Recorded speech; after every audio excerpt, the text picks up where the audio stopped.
Hello दोस्तों, मैं Deepak Sharma achievers career institute के ऑनलाइन चैनल पे आपका बहुत बहुत बहुत स्वागत करता हूं। आज हम इलेक्ट्रोकेमिस्ट्री का लास्ट टॉपिक पढ़ने वाले हैं, कोरोजन। ठीक है, तो सबसे पहले अपन कोरोजन पढ़ लेते हैं, फिर अपन पढ़ेंगे कि कोरोजन को इलेक्ट्रोकेमिस्ट्री में क्यों बताया गया है और उसको अफेक्ट करने वाले फैक्टर क्या है या फिर उसको प्रिवेंट करने वाले प्रिवेंशन क्या है, वो सारी चीजें अपन डिस्कस करेंगे। तो सबसे पहले अपन बात कर लेते हैं कि कोरोजन क्या होता है। What do you mean by corrosion? ठीक है, तो the process of eating away of metal by atmospheric gases is known as corrosion। ठीक है, और the decomposition of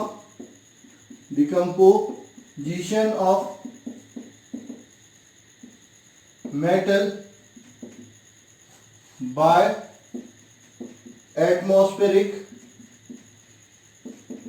gases by forming unwanted substance is known as corrosion।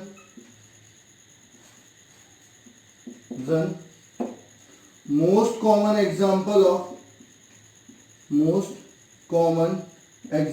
of corrosion is rusting of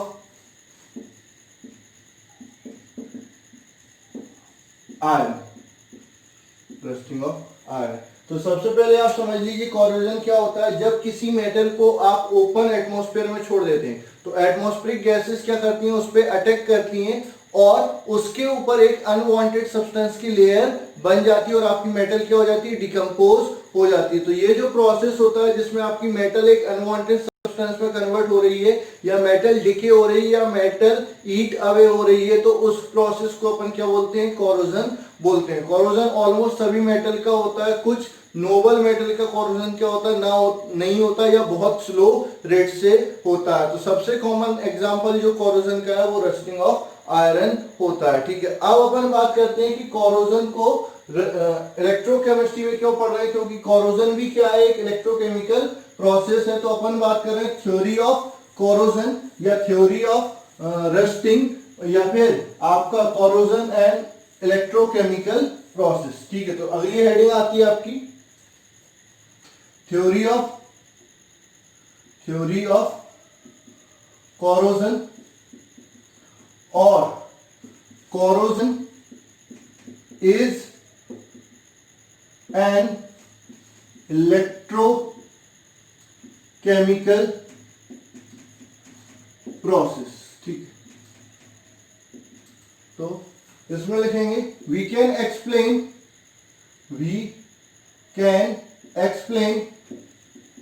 explain that corrosion is an electrochemical process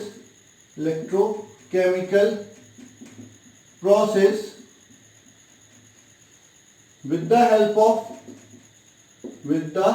help of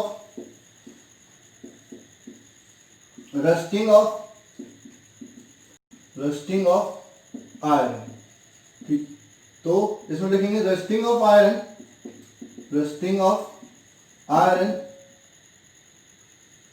can be explain in following step।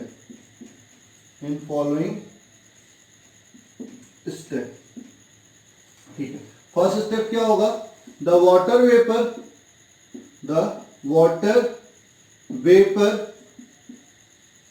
present around iron surface iron surface dissolve carbon dioxide in it to form carbonic acid which act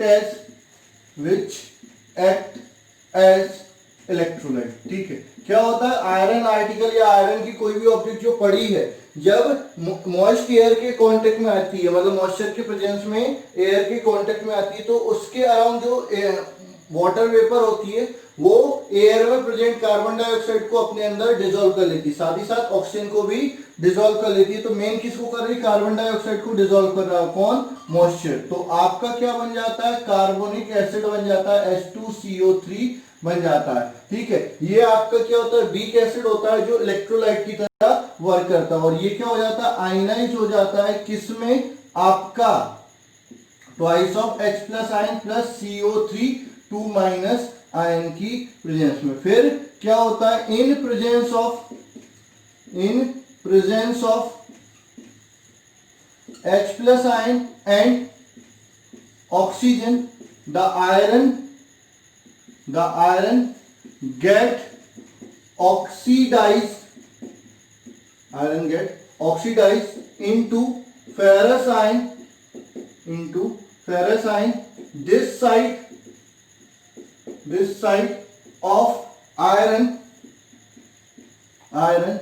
act as anode and liberate electron.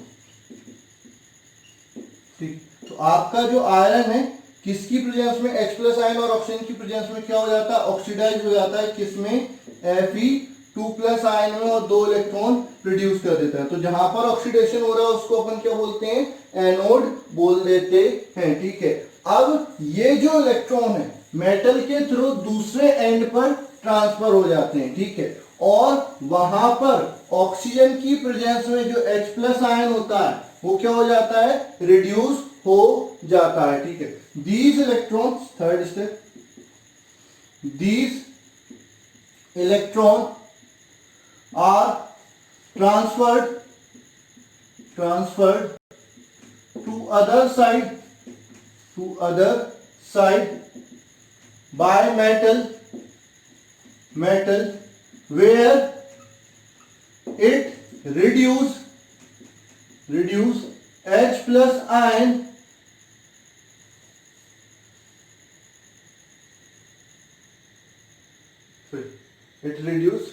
oxygen in presence of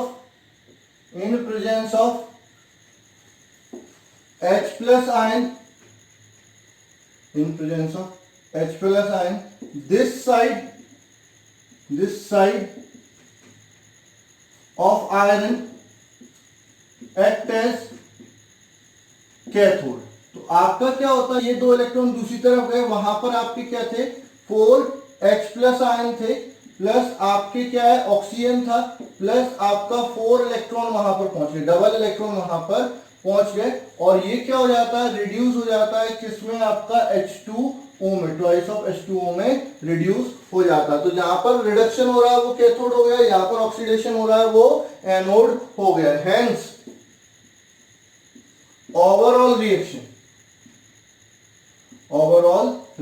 ठीक है, तो आप क्या करेंगे, इसमें 2 का multiply करेंगे तो ट्वाइस ऑफ Fe, ठीक है, plus 4H plus ion plus O2, 4 electron से 4 इलेक्ट्रॉन कैंसिल हो जाएंगे, यहां पर क्या हो जाएगा, ट्वाइस ऑफ Fe2 प्लस आपका क्या हो जाएगा, ट्वाइस ऑफ H2O, ये आपका बन जाएगा। ठीक है, अब ये जो आपका फेरस आयन है वो क्या करता है, आपका ऑक्सीजन और वाटर में क्या हो जाता है, और ऑक्सीडाइज हो जाता है, और रिएक्ट करके क्या बना लेता है, फेरिक ऑक्साइड बना लेता है। ठीक है, तो अगला स्टेप जो आएगा, 4th स्टेप,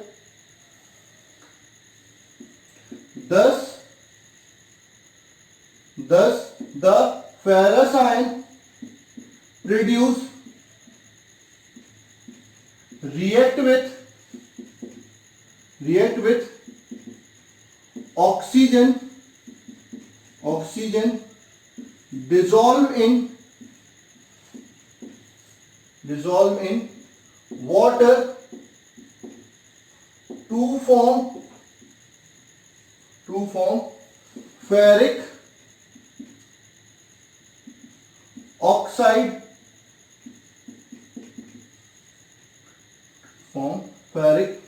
तो आपका ये जो आपका Fe प्लस आयन है वो आपका किसके प्रेजेंस में, आपका वाटर और ऑक्सीजन और वाटर के प्रेजेंस में आपका क्या करेगा, रिएक्ट कर लेगा 4 टाइम्स ऑफ H2O से रिएक्ट कर लेगा, तो क्या बनाएगा, ट्वाइस ऑफ Fe2O3 बना लेगा, प्लस आपका क्या निकाल लेगा, 8H प्लस आयन निकाल देगा, क्या करेगा, 8H प्लस आयन निकाल देगा। ठीक है, तो ये आपका क्या हो गया, आपका जो आयरन फेरस आयन है वो फेरिक ऑक्साइड में कन्वर्ट हो गया। फिर this ferric oxide combine with water to form rust or hydrated ferric oxide. ठीक है, अब ये जो फेरिक ऑक्साइड है वो क्या होगा, पानी के साथ कंबाइन हो जाएगा और क्या बना लेगा, रस्ट बना लेगा या हाइड्रेटेड फेरिक ऑक्साइड बना लेगा। तो इस तरह से आपका क्या हो जाता है, रस्ट फॉर्मेशन हो जाता है। तो ये आपका जो रस्टिंग है वो आपका एक इलेक्ट्रोकेमिकल प्रोसेस हो गया, क्योंकि आपका यहाँ पर दोनों चीजें हो रही, ऑक्सीडेशन भी हो रहा है और रिडक्शन भी हो रहा है। तो ये आपका एक इलेक्ट्रोकेमिकल सेल की तरह ही वर्क करता है। ठीक है, अब इसको अगर मैं डायग्राम से समझाना चाहूं तो आप ये समझ लो, ये आयरन आर्टिकल है, ठीक है, यहां पर आपकी वाटर वेपर प्रेजेंट हो जाएगी, तो ये आपका एयर हो गई प्लस वाटर ड्रॉपलेट, ठीक है, यहां पर क्या हो जाएगा, यहां पर जो Fe है वो किस में कन्वर्ट हो जाएगा, Fe2 प्लस और 2 इलेक्ट्रॉन निकाल लेगा, ये 2 इलेक्ट्रॉन यहां पर ट्रांसफर हो जाएंगे, ये 2 इलेक्ट्रॉन मतलब जो आपका क्या होगा, H प्लस आयन और O2 से कंबाइन हो जाएंगे, किसके प्रेजेंस में, इलेक्ट्रॉन के प्रेजेंस में, क्या बना लेंगे, आपका H2O बना लेंगे। ठीक है, क्या बना लेंगे, H2O। अब ये जो फेरस आयन है वो यहां पर जाएगा, ठीक है, यहां पर जाने पर उसका जो Fe2 प्लस आयन है वो कंबाइन होगा किससे, आपका ऑक्सीजन से प्लस आपका 4H2O से। ठीक है, तो आपका ये 4H प्लस आयन कंबाइन हो जाएगा, सॉरी 4Fe कंबाइन हो जाएगा और क्या बना लेगा, आपका Fe2O3 बना लेगा। तो वो FeO2O3 कहां पर आ जाएगा, यहां पर कलेक्ट हो जाएगा और ये वाटर के साथ कंबाइन होकर क्या बना लेगा, रस्ट बना लेगा। रस्ट का फॉर्मूला क्या हो जाएगा, Fe2O3.XH2O, ये आपका रस्ट बन जाएगा। तो ये आपको डायग्राम भी बनाना है जब आप रस्टिंग ऐसा इलेक्ट्रोकेमिकल प्रोसेस समझा रहे हैं। ठीक है, ये बोर्ड का मोस्ट आईएमपी क्वेश्चन है आपका। कई बार ये पूछा गया है कि explain that corrosion is an electrochemical process और explain the theory of corrosion, इस नाम से आपका ये क्वेश्चन पूछा जाता है, तो बिल्कुल आपको याद रखना है। अब अपन बात करते हैं फैक्टर अफेक्टिंग कोरोजन, इसके बाद अपन बात करते हैं factor affecting corrosion.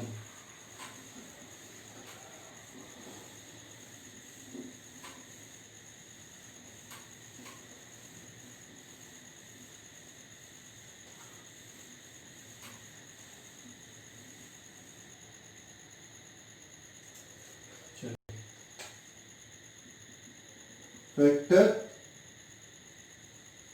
Affecting corrosion, corrosion किन किन चीजों पर डिपेंड करता है, तो फर्स्ट एक्टिविटी ऑफ मेटल, तो इसमें लिखेंगे the metal which have high activity high activity will corrode with faster rate, मतलब जिसकी एक्टिविटी ज्यादा होगी वो जल्दी कोरोड हो जाएगा, यानी उसका कोरोजन सबसे जल्दी हो जाएगा। जैसे अगर अपन ऊपर से नीचे जाते हैं किसमें, इलेक्ट्रोकेमिकल सीरीज में, तो जो टॉप मोस्ट वाली मेटल है उसकी एक्टिविटी क्या है, सबसे ज्यादा है, इसलिए वो क्या हो जाएगी, जल्दी कोरोड आएगी। जैसे जैसे नीचे जाएंगे आपकी एक्टिविटी क्या होती जाएगी, कम होती जाएगी, तो उनका कोरोजन रेट भी कम होता जाएगा। इसलिए आपका जो सिल्वर और गोल्ड होते हैं वो नीचे पाए जाते हैं, सिल्वर गोल्ड प्लेटिनम, तो उनका कोरोजन बहुत स्लो रेट से होता है और ना के बराबर होता है। ठीक है, दूसरा अपन बात करते हैं प्रेजेंस ऑफ इम्प्योरिटी। ठीक है, तो the presence of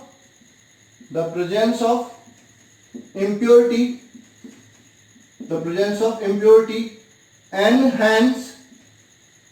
enhance the rate of corrosion if a metal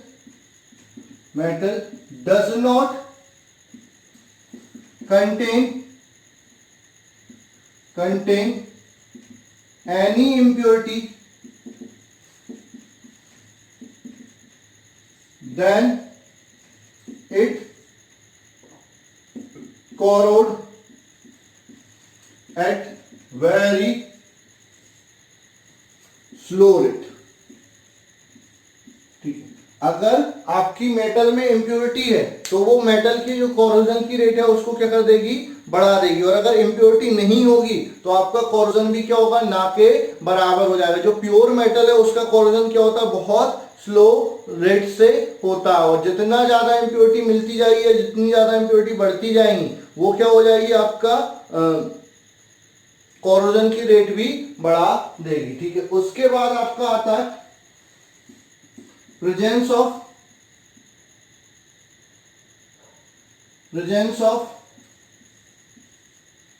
air and moisture. ठीक है, तो इसमें लिखेंगे the corrosion takes place in the presence of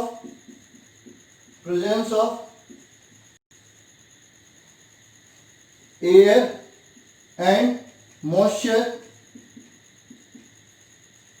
with faster rate in vacuum. Any metal do not corrode because of absence of air and moisture. ठीक है, आपका क्या होता है, एयर और मॉइस्चर जो होते हैं वो आपके कोरोजन के इंपोर्टेंट पार्ट होते हैं। अगर एयर और मॉइस्चर है, जितनी ज्यादा मॉइस्चर है उतना ज्यादा कोरोजन होगा। आपने देखा होगा रेनी सीजन में मॉइस्चर क्या हो जाता है, ज्यादा हो जाता है, तो रस्टिंग ऑफ आयरन भी रेनी सीजन में क्या होता है, ज्यादा होता है। दूसरा, अगर आपके पास आप किसी आर्टिकल को या किसी ऑब्जेक्ट को वैक्यूम में रख देंगे तो उसका कोरोजन नहीं होगा। क्यों नहीं होगा, क्योंकि वहां पर एयर और मॉइस्चर नहीं है। तो एयर और मॉइस्चर भी क्या करते हैं, कोरोजन को, रेट ऑफ कोरोजन को क्या कर देते हैं, बढ़ा देते हैं। ठीक है, उसके बाद अगला जो पॉइंट आता है फोर्थ, स्ट्रेन इन मेटल। ठीक है, तो metal get corrode with faster rate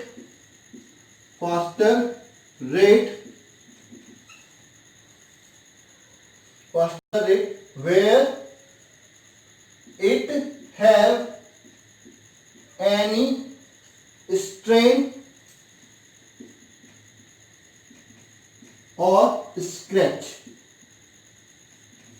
ठीक है, तो आपका क्या होता है, आप कोई भी मेटल ले लो, एक सिंपल रॉड है, अगर पूरी स्ट्रेट है, कहीं पर भी स्क्रैच वगैरह कुछ भी नहीं, कहीं से मुड़ी हुई नहीं है, तो उसमें कोरोजन क्या होती है, स्लो रेट से होती है या ना के बराबर रेट से होती है। लेकिन अगर उसमें कहीं पर भी स्ट्रेन आ गया, थोड़ी सी मुड़ गई, झुक गई या फिर कुछ भी हो गया, तो वहां पर कोरोजन क्या हो जाता है, फास्टर रेट से होने लगता है। वैसे तो स्लो रेट से हो रहा था, ना के बराबर हो रहा था, जैसे बाइक वगैरह का जो हैंडल होता है नॉर्मली उसमें कोरोजन नहीं होता। लेकिन अगर कई बार अगर बाइक गिर गई है और कहीं से हैंडल मुड़ गया है या उस पर स्क्रैच आ गया, तो जहां से वो मुड़ा है या जहां से उसमें स्क्रैच आए, वहां पर धीरे धीरे आपका जंग लगना चालू हो जाता है और धीरे धीरे वो क्या हो जाता है, डैमेज हो जाता है। तो अगर आपके मेटल में कोई स्ट्रेन कोई स्क्रैच नहीं है, तो उसमें कोरोजन स्लो रेट से होगा या ना के बराबर रेट से होगा। लेकिन अगर उसमें स्ट्रेन है या स्क्रैच है, कहीं पर कटा हुआ है या कुछ भी वो है, तो आपका वहां पर कोरोजन ज्यादा होगा। जल्द आप देखने को मिलता है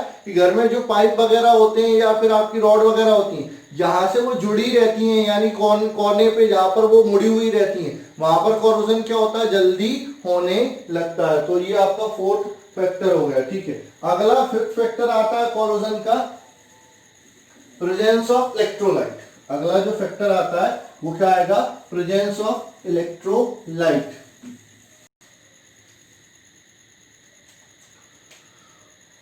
फोर्थ फैक्टर आएगा प्रेजेंस ऑफ इलेक्ट्रोलाइट। ठीक है, तो due to presence of electrolyte, presence of electrolyte,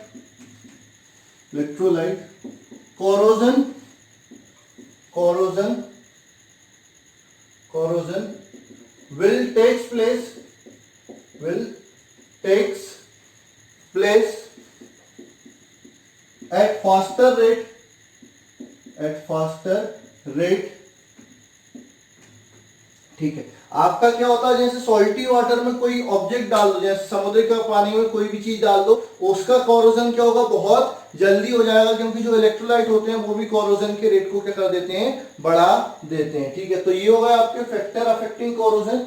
अब इसके बाद अपन बात करते हैं method of prevention of corrosion. Corrosion से बचाने के लिए कौन कौन से मेथड यूज किए जाते हैं। ठीक है, method of prevention of corrosion. ठीक है, तो अपन बात कर लेते हैं मेथड ऑफ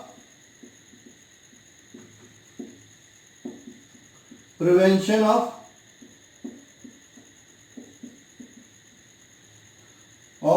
कोरोजन। ठीक है, तो सबसे पहला आता है barrier protection. In this method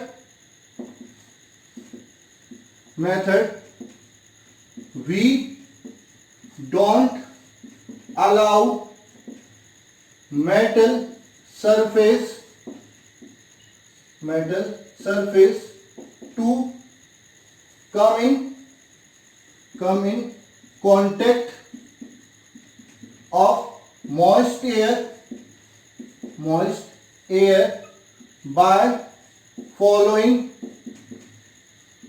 way। ठीक है, अगर आपका मेटल मॉइस्ट एयर के कांटेक्ट में ही नहीं आएगा या मॉइस्ट एयर आपकी मेटल के सरफेस के कांटेक्ट में नहीं आएगी, तो भी कोरोजन नहीं होगा। तो इसके लिए हम क्या क्या कर सकते हैं, आपका जो मेटल सरफेस है उसके ऊपर एक बैरियर लगा देते हैं, जिससे कि क्या होता है, जो एयर और मॉइस्चर है वो मेटल की सरफेस तक नहीं पहुंच सकती। किस किस तरीके से लगा सकते हैं, by applying paint over the surface of metal के सरफेस पे पेंट कर दो। वार्निश पेंट जो करते हैं उससे भी आपका कोरोजन नहीं हो जाएगा। Second, by applying a layer of oil and grease over the surface of metal. Oiling और ग्रीसिंग से भी आपका कोरोजन क्या हो जाता है, रुक जाता है, क्योंकि ऑयल और ग्रीस भी क्या करते हैं, एक लेयर बना लेते हैं, जिससे कि आपका एयर और वाटर या मॉइस्चर आपका क्या होता है, मेटल के कांटेक्ट में नहीं आता। By depositing a layer of in reactive or non-corrosive metal like chromium, aluminium, platinum, etc. ठीक है, और by depositing of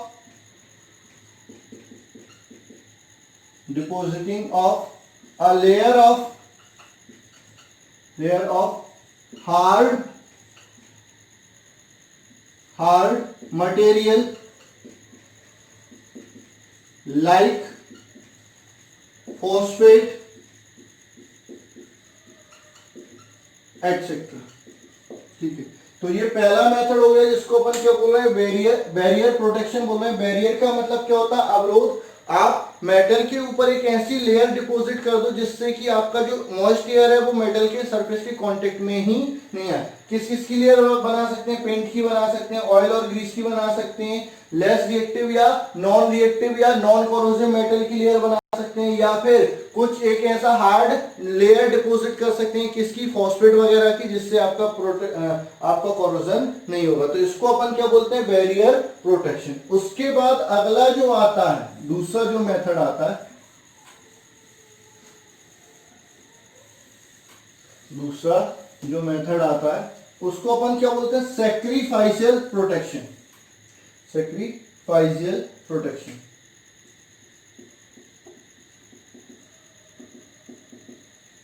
sacrificial protection. ठीक है, in this method a layer of more reactive metal will deposited over given metal so that it corrode first and protect the other metal. For example, a layer of zinc deposited over iron article to protect it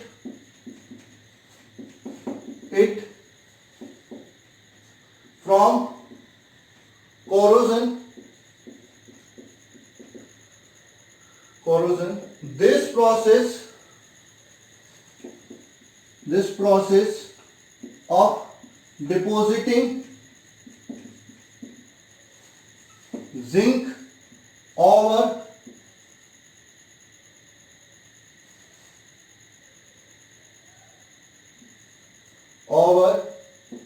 iron is known as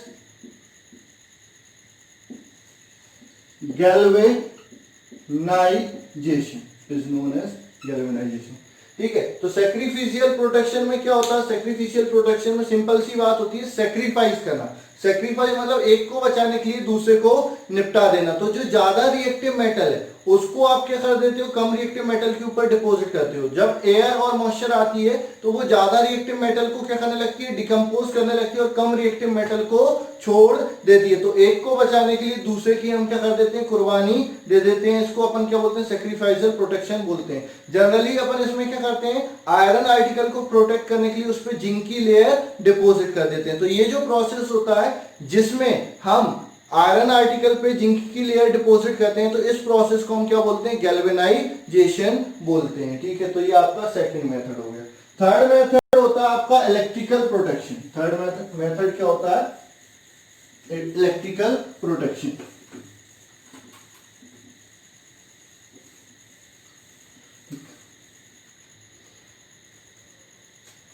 third, electrical protection, ठीक है, electrical protection, ठीक है। तो in this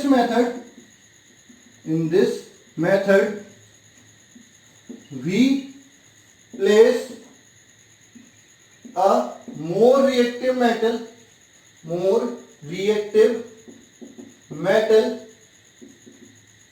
in contact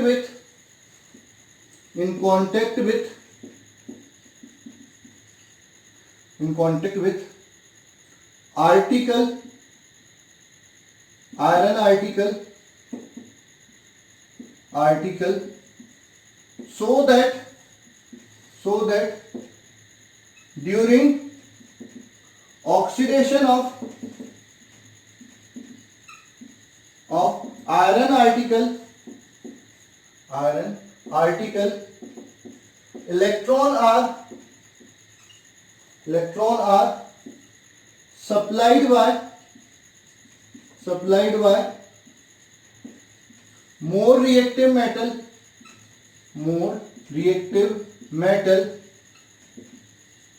so that iron do not get corrode,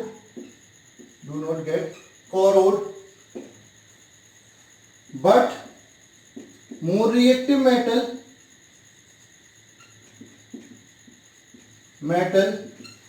decompose slowly and replaced time to time, ठीक है। इसमें क्या होता है कि आपकी कोई सी भी ज्यादा रिएक्टिव मेटल, चाहे मैग्नीशियम ले लो चाहे कैल्शियम ले लो, उसको अपन आयरन आर्टिकल के कांटेक्ट में रख देते हैं। जैसे आपकी लोहे की पाइपलाइन गई हुई है पूरी, तो अब ये पाइपलाइन को अपन इलेक्ट्रिकल प्रोटेक्शन कैसे देंगे, इसको अपन किससे जोड़ देंगे, एक बॉक्स से जोड़ देंगे जिसमें आपका क्या रखा हुआ है, मैग्नीशियम रखा हुआ है। जब इसका ऑक्सीडेशन होगा तो Fe कन्वर्ट होगा, Fe2+ आयन में और 2 इलेक्ट्रॉन निकाल देगा। तो ये मैग्नीशियम क्या करेगा, तुरंत ही ऑक्सीडाइज हो जाएगा किसमें, मैग्नीशियम 2+ आयन में और 2 इलेक्ट्रॉन निकाल देगा। तो ये आपका यहाँ पर इलेक्ट्रॉन वापस से सप्लाई कर देगा, तो आयरन का तो कोरोजन नहीं होगा और ये क्या हो जाएगा, डिकम्पोज होने लगेगा। फिर समय पे हम इसको क्या कर देंगे, रिप्लेस कर देंगे। तो ये क्या कहलाता है, आपका इलेक्ट्रिकल प्रोटेक्शन कहलाता है, ठीक है। उसके बाद आपका आता है फोर्थ मेथड है आपका by applying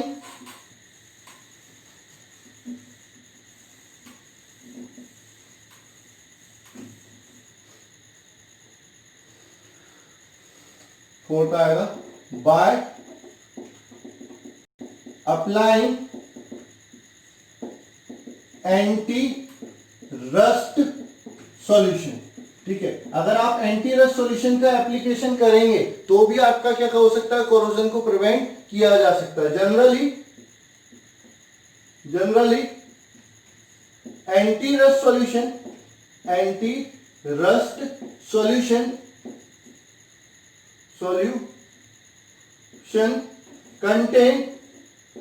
contain alkaline phosphate and alkaline chromate. This alkalinity consumed all H+ ion, hence slow the corrosion, while phosphate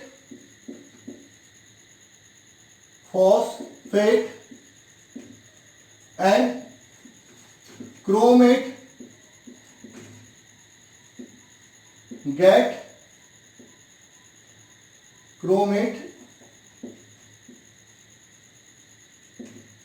get deposited on iron article to form a hard layer which further stop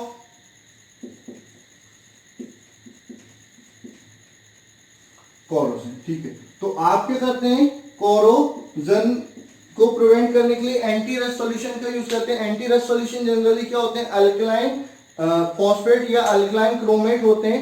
तो alkaline nature जो होता है वो H plus ion को क्या कर देता है, न्यूट्रलाइज कर देता है। तो अगर H प्लस आयन कम हो जाएंगे तो आपका कोरोजन किसी कारण हो रहा था, H प्लस आयन का। अब H प्लस आयन ही नहीं है तो कोरोजन भी क्या होगा, नहीं होगा, या कोरोजन क्या होगा, स्लो रेट से होगा। और दूसरा आपने जो क्या लिया है, क्रोमेट और फॉस्फेट आयन लिया है, वो उसके ऊपर ही क्या हो जाएंगे, डिपोजिट हो जाएंगे। और डिपोजिट होने से क्या बना लेंगे, एक लेयर बना लेंगे, जिससे भी क्या होगा, कोरोजन नहीं होगा। तो ये सारे मेथड थे क्या, method of prevention of corrosion. ठीक है, तो आज हमारा इलेक्ट्रोकेमिस्ट्री चैप्टर थ्योरेटिकली तो कंप्लीट हो जाता है। न्यूमेरिकल मैंने आपको एग्जांपल कई सारे करवाए हुए हैं और आपको प्रैक्टिस करना है। अगर कोई दिक्कत आती है न्यूमेरिकल में तो आप बिल्कुल मेरे से डिस्कस कर सकते हैं। और जितनी थ्योरी मैंने पढ़ाई है, आपका ये कोरोजन मोस्ट इंपोर्टेंट टॉपिक है, नट्स इक्वेशन मोस्ट इंपोर्टेंट टॉपिक है, उसका एप्लीकेशन कोलरॉस लॉ, उसका application molar conductance, equivalent conductance, आपका relation between conductivity and cell constant, conductivity क्या होती है, difference between electrolytic conduction and metallic conduction, और भी कई सारी चीजें जो मैंने बताई हैं आपको। आईएमपी बहुत अच्छे से आपको पढ़नी है। अगर कोई कहीं पर भी दिक्कत आती है तो बिल्कुल आप मेरे से बिना झिझके कांटेक्ट कर सकते हैं, चैट कर सकते हैं, और कोई समस्या आती है तो मेरे से डिस्कस कर सकते हैं। आज के लिए बस इतना ही, मिलते हैं अगली क्लास में।